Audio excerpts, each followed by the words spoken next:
I started a secret blog back in 2018. Got over 1 million page views to my blog in the first year. That was a crazy time. Now the question is it still crazy? Can you still drive traffic to your blog and get page views, grow your business in 2025 and beyond? And what are my page views like now? And why don't I care about my page views? Pretty much. Let's dive in.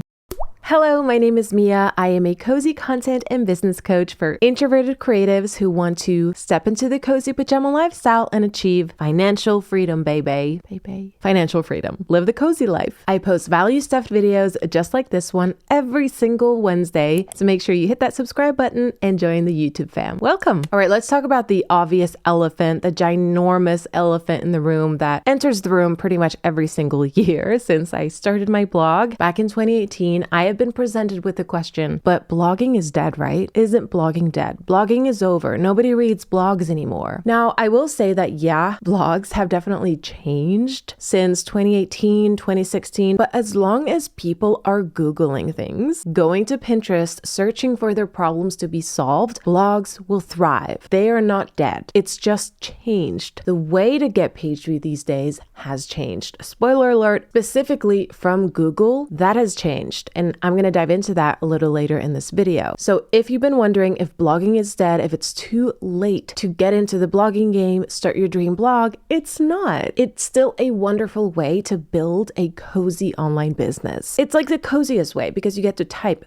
Right. You don't have to show up on social media all day, every day, or record YouTube videos or a podcast. Blogging is such an introvert-friendly way to commence your cozy online business journey. Now, do I recommend that you have a social media presence? Yeah, I do. But it's not necessary, at least not in the beginning. If you're just getting started, maybe even wanting to start a secret blog because you haven't grown your online confidence yet to the point where you're comfortable showing up, showing your face, and sharing your voice with your audience. And that's fine. I did it this way too. So it's an amazing arena to jumpstart your business dreams. I recently did an updated version of my How to Start a Blog tutorial video. I'll link it here and below if you want to dive into the step-by-steps of starting a blog. I also have a free course below. Check that out too. Dun, dun, dun. Now for the big reveal. What are my page views like these days? Am I getting 1 million page views every single year? No, I'm not. I'm not getting 1 million page views, but I am getting roughly half that. I'm going to be honest, I don't really look at my page views that much anymore, and I'll share why in a bit. My page views are pretty consistent. I get about 50,000 page views, more or less, every single month to my website from Pinterest and Google. This is a screenshot from my Google Analytics where you can see where the traffic is coming from. And a few days ago, I actually had 12,000 page views to my blog, which is a little bananas. I don't know what happened there, but mostly it is consistent at about 1,000 to 2,000 views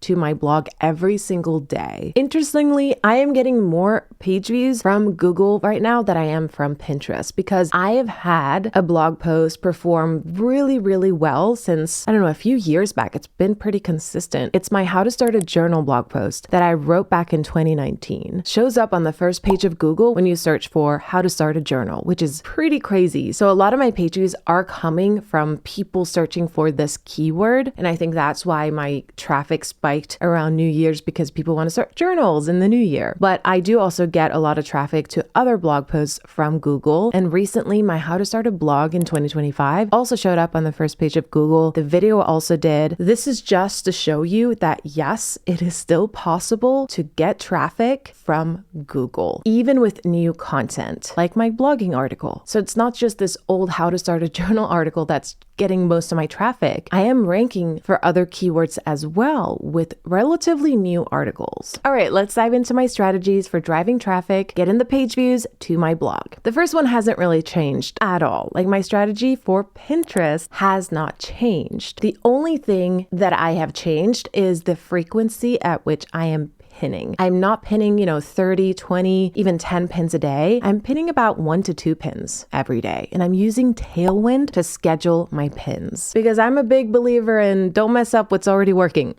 and I still get a lot of traffic from Pinterest. I've just maintained my strategy, the same strategy that I had in 2018 to this day, with SEO optimized boards, SEO optimized pins. And I'm focusing more on static pins versus video pins because what matters to me is not how many views a pin gets, how many impressions. What matters is the click to the website. The goal is to get your audience or the browser on Pinterest from Pinterest over to your blog, right? And so I'm not really looking at impressions. I'm not really looking at this monthly view count either. What matters is the click. I'm doing more of what works. Playing around with different headlines, descriptions, making sure that my pin itself is SEO optimized because the algorithm on Pinterest can read your pin. So make sure that you're putting that keyword in the title itself and just making it look nice. I think when it comes to Pinterest, the aesthetics matter. Like it's an aesthetic platform. And I create all of my pins in Canva. I bulk create them. Then I just upload them to Tailwind and schedule them out to relevant boards. The other thing that I'm not really doing as much as I did in the beginning is focusing on joining group boards or Tailwind communities. I don't think this will be the be all or end all of your Pinterest success. I think it may help you to get a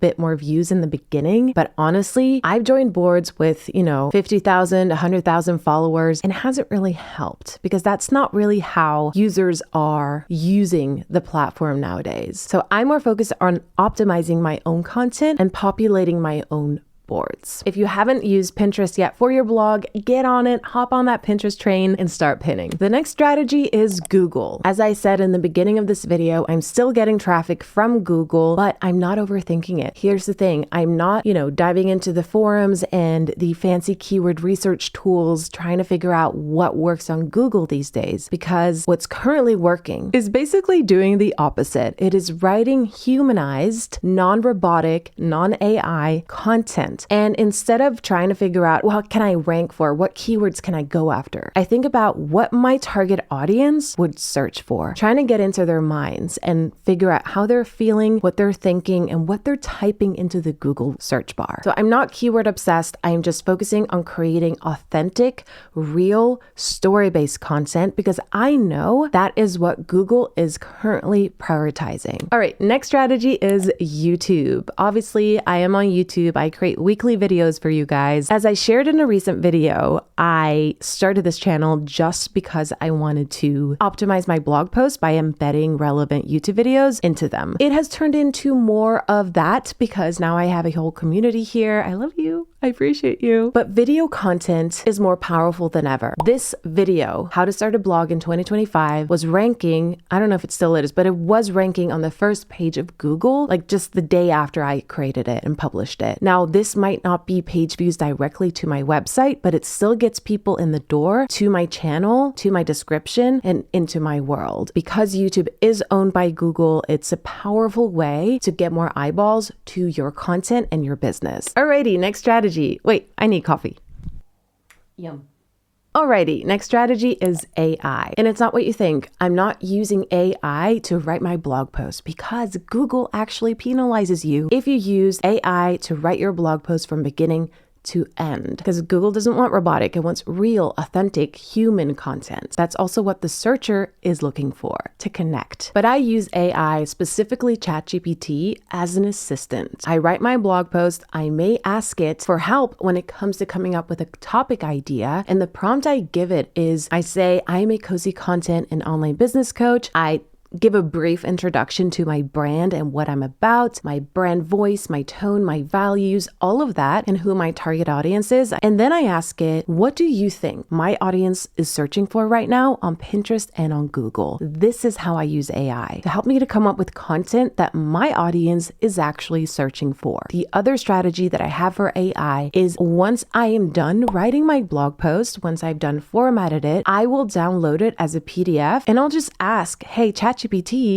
because it's always polite to say, hey, can you please give me some pointers and help me to optimize this piece of content for SEO, but also what could make it more valuable? Because again, we're not focusing so hard on keywords and SEO optimization, but rather, how can I make this piece of content the best piece of content there is, so that when someone searches for it, they also find the answer, and a lot more than that, to the question that they had originally asked Google. And hey, they might fall in love with your business and sign up for your email list and buy your stuff. The next strategy is a new one, and I'm still playing around with this, but I have seen some success already, and that is to post my blog posts, share snippets of it on the platform Threads. It is a word-based platform, and so that's why I think it really helps to share other word-based content. And this is a platform where people are really coming together. I just love the cozy vibe. I've been playing around with this, and I have seen some success of people coming from Threads to my blog posts, so definitely try it. It's super introvert friendly, and I love it. This begs the question, how often am I blogging these days? In the beginning, if I were to give you advice, I would say post as much as you can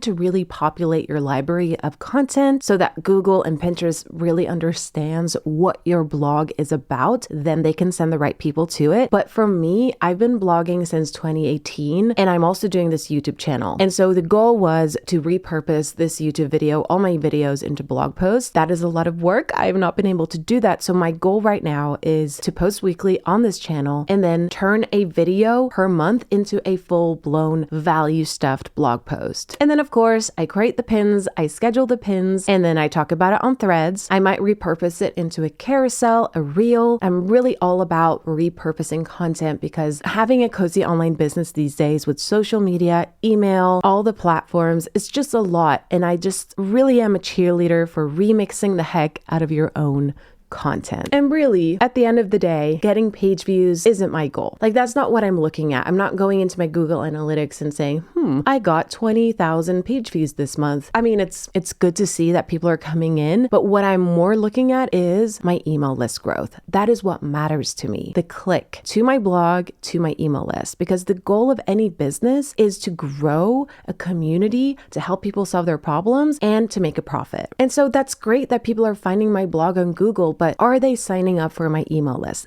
That is the goal. And if they're not, if I see that there's not a good looking ratio between the amount of page views I'm getting and the amount of subscribers, there's something going on and I have to fix it. That's why email is another strategy that I wanted to mention last, because yes, you are sending out emails to people who have already been to your blog, but still, if you are monetizing through ads, you still want to drive traffic to your blog, right? You still want to get some traffic so you can boost your ad income. So for your weekly newsletter that hopefully you're sending to your email list, and hopefully you also have an email list. If you don't have an email list, I have a free guide for you below. You're also mentioning your new blog posts, linking out to them to get traffic, but also to remind people that, hey, I provide weekly, monthly, however often you post, value. And you also want to make the most out of the page views that do well, that perform really well. Like my How to Start a Journal article that continues to get a lot of traffic from Google. I have optimized this for email subscriber growth. Although it's not super related to the topic that I'm talking about in my content today, I still have a banner at the top in the sidebar below the blog post to make the most out of it, aka to get people to come from Google to the blog post to my world, aka my email list. So that's it. That is how I'm driving 50,000 plus page views to my blog every single month. Some things have changed, but most things have not. And if I were to say one or two things, actually, it's, actually three. Start your email list. Make sure you start that list. Get on Pinterest and write authentic story-based content for Google. Don't obsess about keywords. Don't write for search. Write for your people. If you haven't started your blog, there's a free course waiting for you below. I hope this was helpful, and I'll see you next week. Toodles and cozy vibes.